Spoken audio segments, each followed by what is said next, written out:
I hear you, but also it's DJing, it's an art, it's music. We are in a concert, people are having fun, like they are known, like, you know, sound, people respect them, they played for years in many different places. Like I don't really like putting all these like this is right and wrong, you're supposed to do like this and like that, but I'm like, if there was exact framework or how you're supposed to do things and everyone followed that framework, then everyone would sound the same. So I'm like, what's up with that? And I was thinking like that's why you are not growing as much, at least, because you're so like, you know, put yourself in a frame that like I can only do it this like this because who told you like that? I'm like, it's an art form. Like I think there's a lot of things that we have to respect in terms, but also it's an art. You know, when people say with makeup, like there's million rules, but also there's no rules, because it's still like, if it works, it works. Well, people say like, if you put a lipstick on here and it looks good, then go ahead.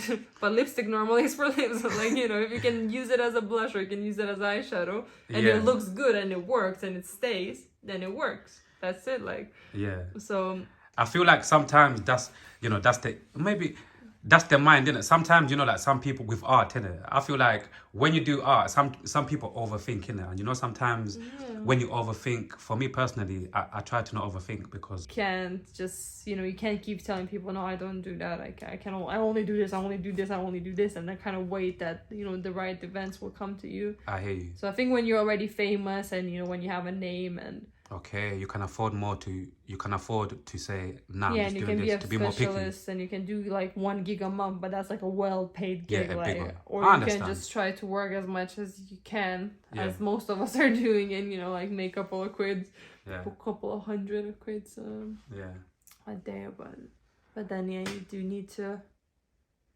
be able to adapt and change and read the crowd and, you know, all that jazz.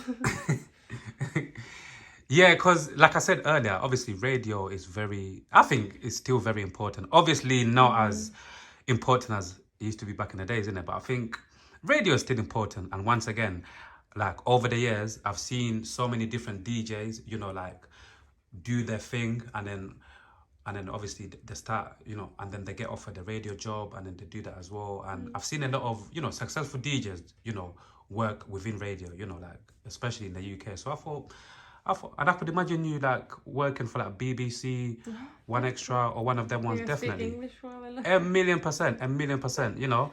Like what I always said to a lot of the conversations I have here, I always said to people like, yeah, man, like some things you have to speak them into existence, man. You get me? And I could see you, man. Okay, have you been to Russia before? No. Because that's want to go. Because that's another country I'd like to go visit one day. I would never. I want to travel the world. Russian is not in the list. Why? Why not? Not Once again, with the right people and moving correctly, why not go there and visit? I'm not gonna lie. I would like to go visit. I know. Trust me, I hear a lot of things about. Russia. No, so growing up in Lithuania, you know, there's because it only got independence. I think we spoke about it last time, like 92nd. I think so. Lithuania was also oppressed and constantly attacked by Russia for many years, and, you know, obviously the history is long and all sorts of things. But it was, from my history knowledge, my family history experience, and my personal just living, like, you know, hearing things, it was never anything good about it. It was constant oppression, constant propaganda, constant killings, torturings. You know, my grandfather was taken to like Siberia and left there and stuff. So obviously a lot of people, even older people, you know, my grandparents, because it was for so many years, like most of them were kind of almost brainwashed that it's okay, like communism is good, like everyone's, you know, like,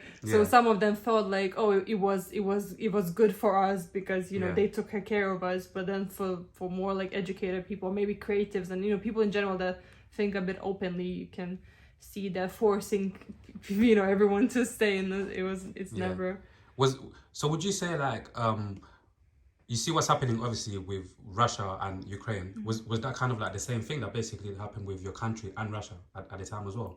Kind of like the same kind of war many times. No, so that's the thing, like no one ever attacked Russia. It's always Russia that attacks people. So it's the same with Ukraine. Ukraine never attacked Russia in history, but then Russia keeps on making up. So, and then they're like, no, we're gonna kill you all because America or whatever they're saying. But Yeah, that's actually crazy. But no, but so like growing up in Lithuania, obviously I was born in a free country. My parents were like pretty much, I mean, when they were in school they had to like learn Russia. There was still some sort of, they were under the regime for some of their like young adult, but it was already getting, you know, towards the independence. So I guess my grandparents were in like war and stuff, but again also like second war, so not like the harshest part of history. But so I was born in a free country, I grew up in a free country, but there was always kind of that tension, like just knowing that Russia is near.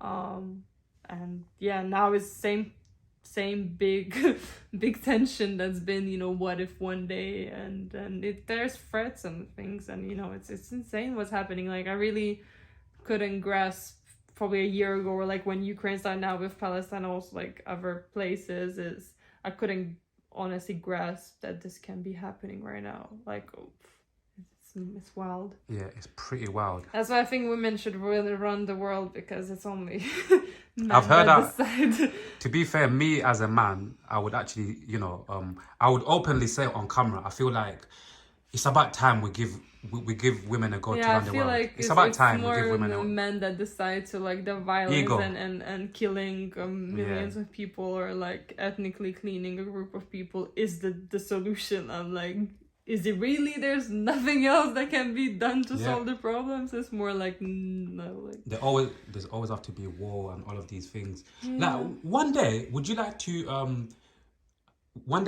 move back to, like, you know, to a country completely and actually live there again? You know, when everything's all said and done, you know, when you've made your millions, when you're one of the biggest DJs in the world. Yes, I made a million. Yeah, when you are. Once you make your millions, one of the biggest DJs in the world, and maybe Caribbean, you and then somewhere warmer. Okay. You love, like you definitely like to move to Jamaica one day then. I'd love to have a house, like a holiday house, or like living and trying to make a living there, and like earning living, probably not so much. I always wanted to kind of try living in New York or like States for a bit. But no, I'm a big city girl. Like I need things that's happening. I need opportunities. I need like like I like London. You know, the amount of concerts. Things to do, places to go. Like I kind of like people never sleep in London. Lithuania more for safety. Like I like that sense, because obviously I could live there, and I think, you know, in case of like family or like raising children, I would be a bit I'm not sure about, you know, raising a kid in London. Obviously like everyone's doing it, it's a thing, but so it's more about like safety, or like maybe when I'm old, or family reasons why I would. But look, for me personally, my lifestyle, I don't have much to do in Lithuania. I love it there, but just for like few, like I wouldn't. If I had a different job maybe, but with DJing, there's no way for me. The industry there, like we said earlier, needs to continue to grow first. Yeah, maybe like within 10 years, 15 years, 10 years, come on.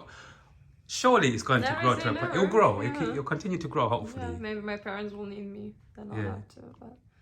Yeah. How is the family, and when are you planning to go back and see them? Family's good. I was there in Christmas, and then I just bought a ticket like 2 days ago, maybe, to go at like end of April. Okay. So I tried to go like every 3-4 months, like 4 times a year. It's hard to plan sometimes with like work, and I have a cat, so always like cat care. And for those who don't know, and you know, they're watching you for the first time, and maybe they missed our conversation, the first one. What country did you come from again? Lithuania. Yeah. And you know, once again, sometimes I just like to, you know, educate some people on maybe a country they might not know, or they've never been there before.